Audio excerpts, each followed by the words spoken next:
It's my pleasure to introduce Professor Susan Stone.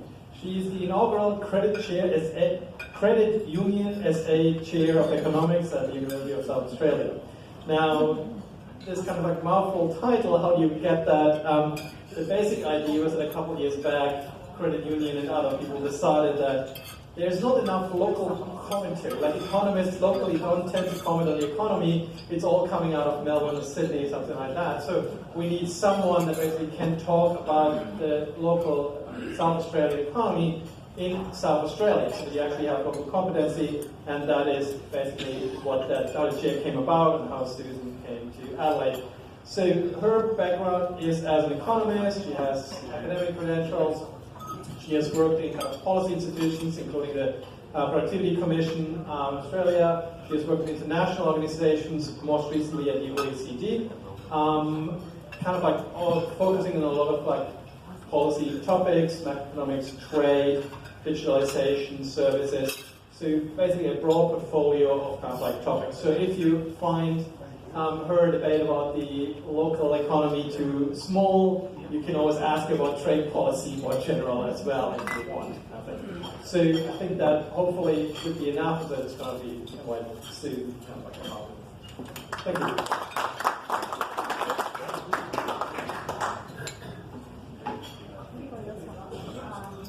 Thanks, Florian, and thank you very much for inviting me here today. I'm super happy to be here. Changing glasses for this community. I'm going to talk about some current economic trends, including some hot off the presses changes that happened, that were released earlier today for the June quarter. But I'll get to that in a bit. Basically, some of the current issues that I'm going to. Some of the current issues that I'm going to just touch on in varying degrees of depth, not in any particular order, or issues to do with population, of course, cost of living, geopolitical tensions in global markets, SA government spending, and some issues to do with climate change. So global trends, just to kind of set the bigger picture, 2024 has been growing slowly. It's expected to continue to grow slowly. 2025, we've seen a lot of revisions downward, so the global economy is recovering, but at a little bit of a slower rate than a lot of people were expecting this time last year. So the general trend is not unlike what's happening here in Australia, is that things are taking a little bit longer than expected in most, especially in advanced economies, but also in India and China. As I said, the IMF and a couple of other places have twice now reevaluated China's growth, and they're expecting that to be about under 5%, which is a big deal for China. And one of the issues that we could see going forward with respect to China is that they are looking to speed up growth and to kind of try to come out of this slump with a very proactive policy. So they're looking to engage in a lot of fiscal spending. It remains to be seen. I don't think a lot of that's going to go into building, because obviously there's been problems with that in the past, but we'll see where it is. But of a greater kind of concern for geopolitical relations and the way things are going is they are talking about stimulating exports. And given that's already a slightly contentious issue on the global stage, we could see that could further drive some of the policy responses we see, especially coming out of the US and Europe. In Australia, we see a continued cost of living and housing energy costs. These are nothing new. These are proving to be much more resilient than we would like, not resilient in a positive way, but and so depending on how that goes, we can see what happens to the political cycle in that term. The current government seem to be quite well received, but that can change.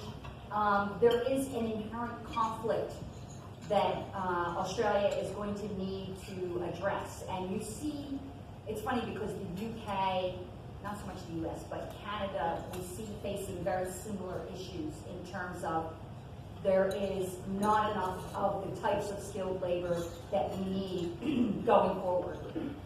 And there is a lot of pressure for immigration.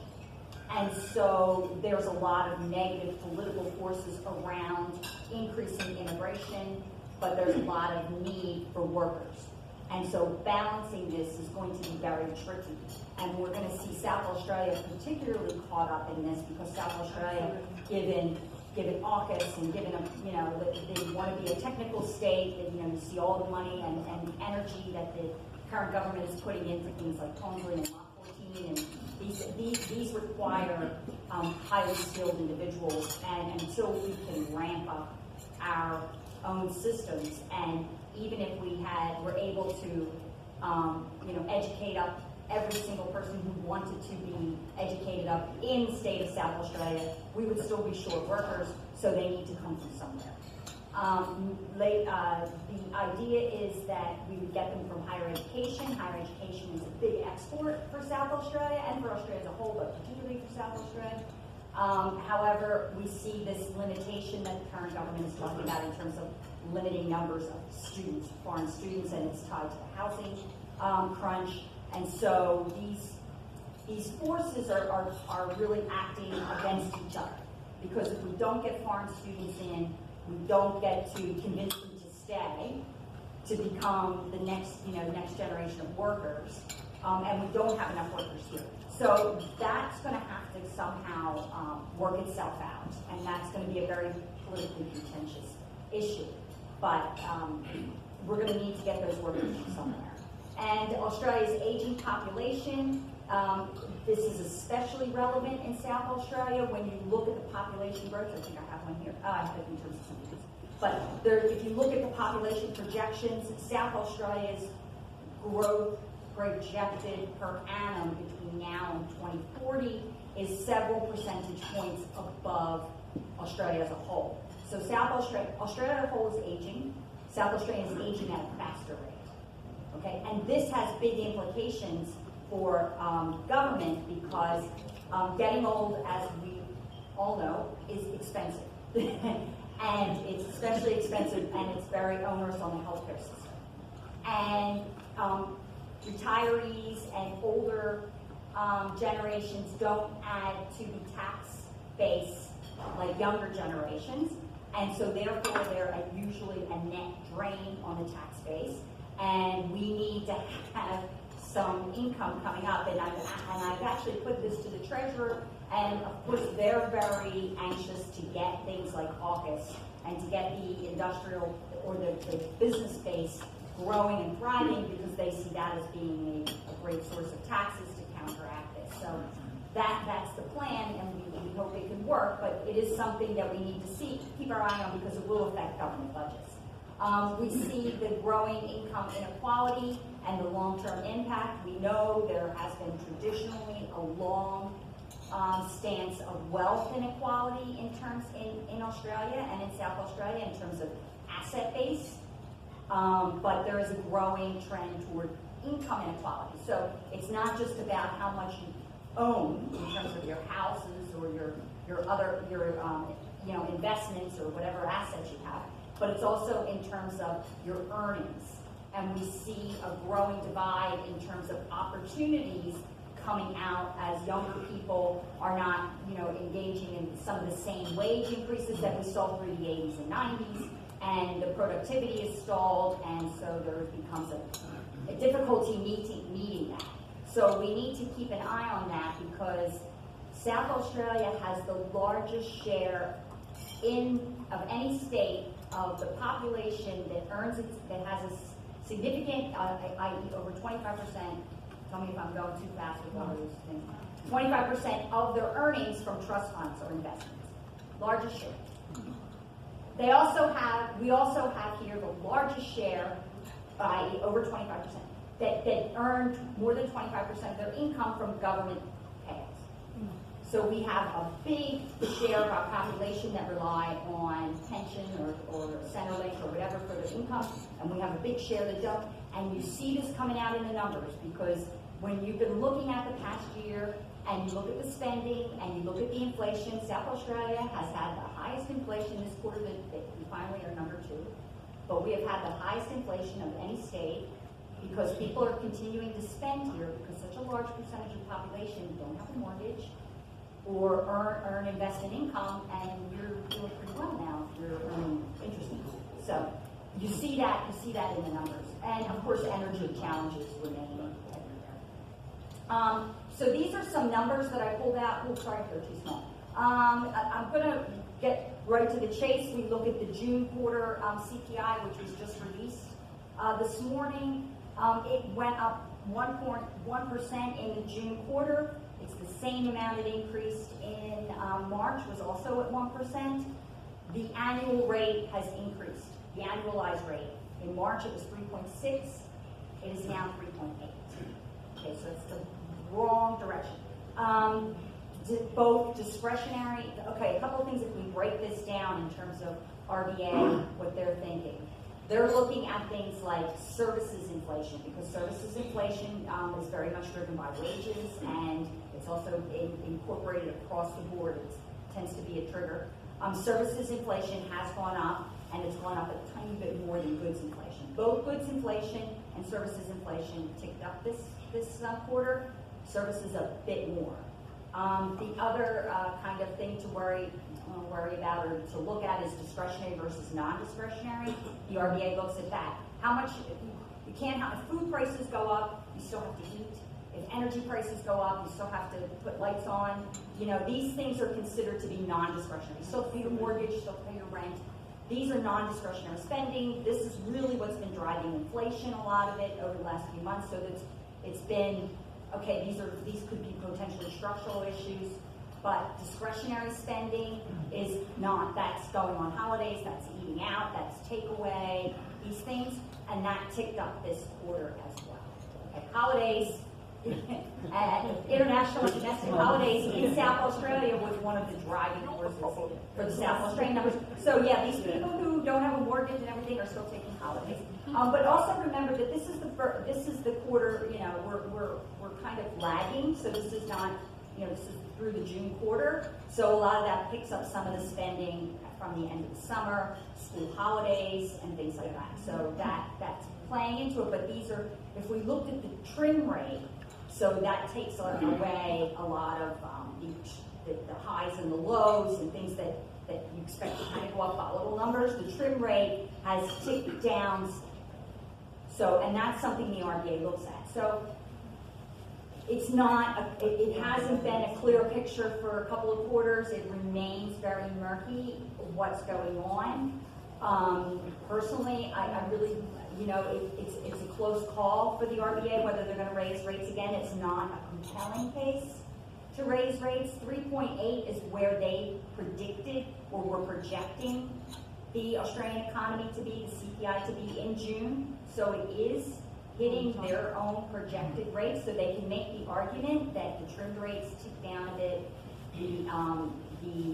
The big increase overall in Australia for CPI came from clothing and footwear, and they argue that that's a lot of that has to do with school, with going back to school and that ticking up and things like that. So if you say that that's a blip, if you look at, but the problem is energy, of course, went down because of the rebates, but that's just because of a rebate. That's not a real change, and they know the difference. So, you know, that 3.8, it's not really sure where that is pointing to. There is enough, as I said, there's a few bright spots where, or at least not dark spots, where they could say we're not going to raise. But it's not a slam dunk. I don't know how conservative they're going to be. It would be a pretty conservative move to raise rates, but they're certainly not going to lower it. Not for a while. Some of the other things that you know, that we can look at are like the building approvals. They're way down, and that of course in an era of housing shortages is not a good sign. New home loans are down for the quarter, but they're up for the year. But a lot of that's probably being driven by value rather than quantity. There are not a lot more actual loans being written; they're just being written for bigger amounts. You can see that new construction loans are also way up, but again, it's hard to say if that's quantity or value, if that's the price going up or the quantity going up. So you have to take these things with a grain of salt.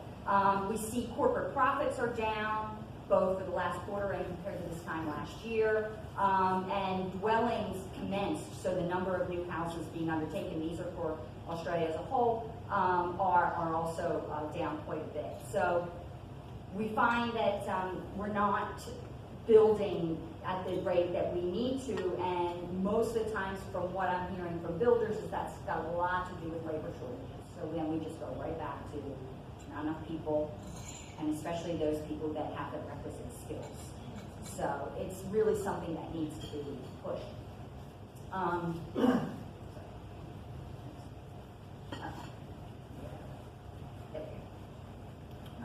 Okay, so there we go.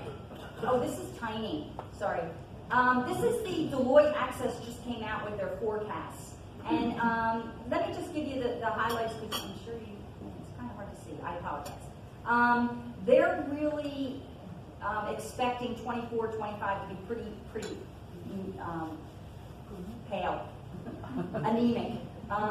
They're expecting, you've got household consumption going up by 1.5%, gross domestic product going up by 1.2%, employment growth, they expect unemployment rate to go up by 4.2 to 4.5%, not 5, to 4.5%. So they're expecting this year to be rather slow, which is what everybody's expecting.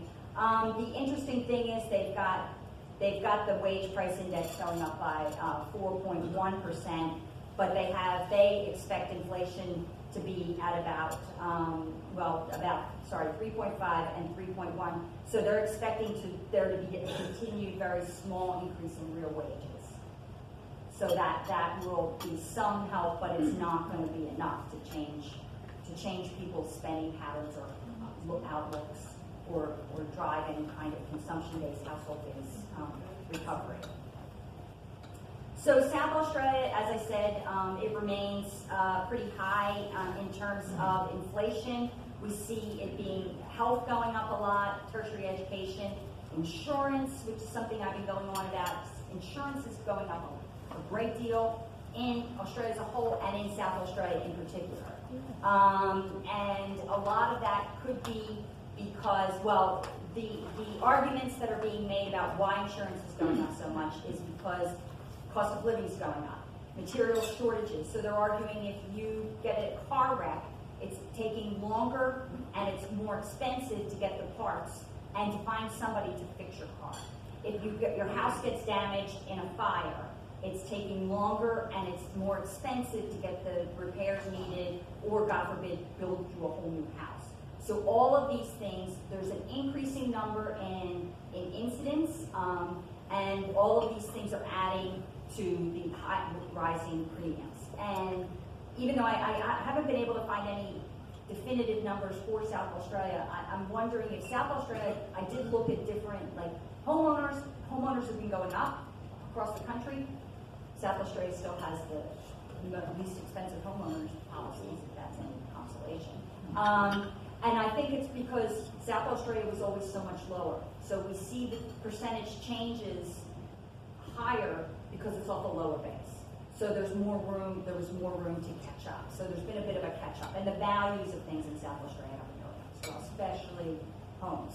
And so it all ties in together. And we can't expect that to change anytime soon. We don't expect there to be any big movements in the labor market. And as more and more events happen related to the weather, which we expect increasing frequency. And don't forget, these aren't just floods and fires. You get trees falling down on somebody's car. That's an insurance claim. You have high winds and something gets knocked over. That's an insurance claim. All of these, things that don't seem to be major catastrophic events still are, if you want, death by 1,000 cuts. All of these things are contributing to just a more expensive and increasing premiums and claims. Claims have been going up incredibly in the last few years, and so we don't expect that to change. So we do kind of hopefully we'll reach a kind of new normal with insurance, but we can expect that to continue to go up. Household spending is trending down, but it overall is still, in South Australia, it's still ahead of other states. It's been starting to, it was increasing in some of the quarters in the last year, it was actually increasing where in other states it was decreasing, but now it's decreasing. So it was just a bit of a lag, but we do see it in South Australia, just not to the same extent as some of the other states and territories. Investment growth, though, is down in South Australia more so than other states and territories. So we do see that, which is a concern because, of course, that's a ability to produce and to employ and to invest going forward. If we don't do that, that's going to put us on a lower base going forward. Businesses need to invest. You can make an argument whether or not you think governments are over-investing in big projects or not. But these things, they drive economic activity, which drives employment, which drives, the whole system. So we need that investment. Unemployment is also, it's also still strong. We saw, I think I have a slide on, ComSec. I can stick right to that. So we saw in the ComSec that they rated. It's interesting because you mentioned that Adelaide and South Australia was #1, not just in Architectural Digest for being beautiful, but it's now #2, or #1 overall, but #2 in some areas, ACT, in ComSec's annual growth and their projections. I'm just going to go back to this one, because this is what they base their rankings on. And it's an interesting way that they do it. The way and I just want to unpack this a bit, because the way that they do it is they look at how you're performing relative to normal. So they look at a 10-year average and then look at how the economy performs. So in South Australia, they look at what the 10-year average unemployment rate is, what the current unemployment rate is, and the difference between those. And so because South Australia was ranked #1 in unemployment because the difference in the 10-year average and what's happening right now is the biggest. So we have more people working relative to our normal than any other state. And that can have two ways to go. Like we say, like the unemployment, that's also putting pressure on wages, it's putting pressure on businesses, and so having a super low unemployment rate is good on the one hand, but having a really shortages in the labor market is not good. So we want to look at that way. First, in construction, that's because housing prices are so high, and we see that the construction grew at 15.6. A good, steady immigration way is one thing, but we need to just keep these things in mind. And I'm almost out of time yet. So let me just quickly say, this is population. You can see populations is steadily declining, but building approvals is not. So there we go. We need to make sure that it's a balanced kind of trajectory. Contributions to the cost of living. The things I want to say here is this is not affecting everybody equally. You can see that, for example, you find that health is having contributions to cost of living is not the same as CPI. This is how much it's impacting your ability to pay for things, how much of your total income these things are taking up. So you can see that government transfer recipients are really having the biggest impact for health costs on their budgets. And then you can see that education and financial services is impacting everyone, but employees, people that work, that get paid, they're not on a pension, they're not self-employed, they're actually work for someone and get a paycheck every week. The insurance and financial services are adding more to their cost of living, relatively speaking, than other groups. So I just wanted to kind of point this out, that these things are not affecting everybody equally, the cost of living increases. And finally, this is what I was reporting about the climate change. I just wanted to talk about the insurance costs. You can see that the red and the blue, these things this is insurance overall for Adelaide, this is insurance overall for Australia. This is the CPI without financial services and insurance. So there's really very little difference between Adelaide and the rest of Australia when we take out, but if you look at insurance and financial services, there's a huge difference Okay, and I'm worried that's not going to change it. But anyway, that's really quickly. I'm sorry to do it so fast. I'm happy to answer.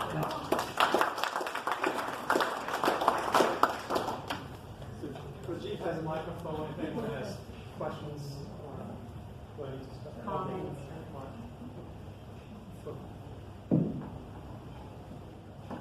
Thanks for the picture. I'm not sure to be happy or sad. If we took out AUKUS, my personal view is that we're not going to get US submarines. That's a totally different conversation. But if we took that out of the equation, how much of an impact was that to have upon economic development here in South Australia? Well, we haven't seen a whole lot of that in the numbers. So you're not looking at that in much of the numbers going forward. For South Australia, there are the projections that Treasury has, a lot of that is going to kick in for another really 5, 7, 10 years. So they're not in the projections that you're seeing. So it's not going to have an immediate impact, but in terms of they're counting on that for growth in the longer term, and where's that going to be what's going to be replacing that at that scale that we can depend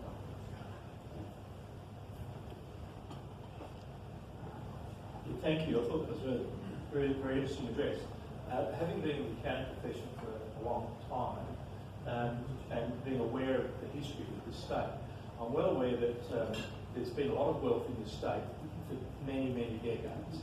And I remember someone from JB Weir in Sydney saying the biggest portfolios they held were from Adelaide. And that's going back about 60 years, 50 years. So there's been a lot of wealth which relates into that, if you like, term unearned income sort of streams coming into some households in South Australia. What I wanted to talk a bit and get your comments on is firstly, what I think is a short-termism we've seen of successive governments, federal and state. And I was talking to an advisor to Nick Champion, who's a federal state minister for, I think, regional development, housing, etc. And I just made a comment to them about this proposal spending $1 billion, which is not enough for drainage infrastructure, water infrastructure in northern suburbs. And that's money that should have been spent 10, 15, 20 years ago. What was happening at that time, the governments were taking that as tax revenue into their pockets.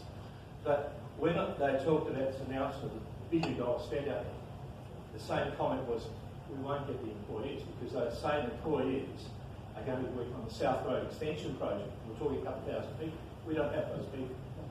But the short-termism, I think, is a key issue. And I'll just remind everyone about our hospital, which is not far from here. We have ramping, we don't have enough capacity now. Both federal and state governments are suggesting by 2050, we're going to see a 30% increase in population in this country and in this state. But no one seems to be planning for that. I'd like your comments about that, because to me the short-termism we've seen, as in out in the northern suburbs, where there's major issues about extension, provision of housing, but it relates to a whole lot of other areas, transport, hospital infrastructure. Thank you. Now, I agree with your views in that sense that I do think there are really serious concerns.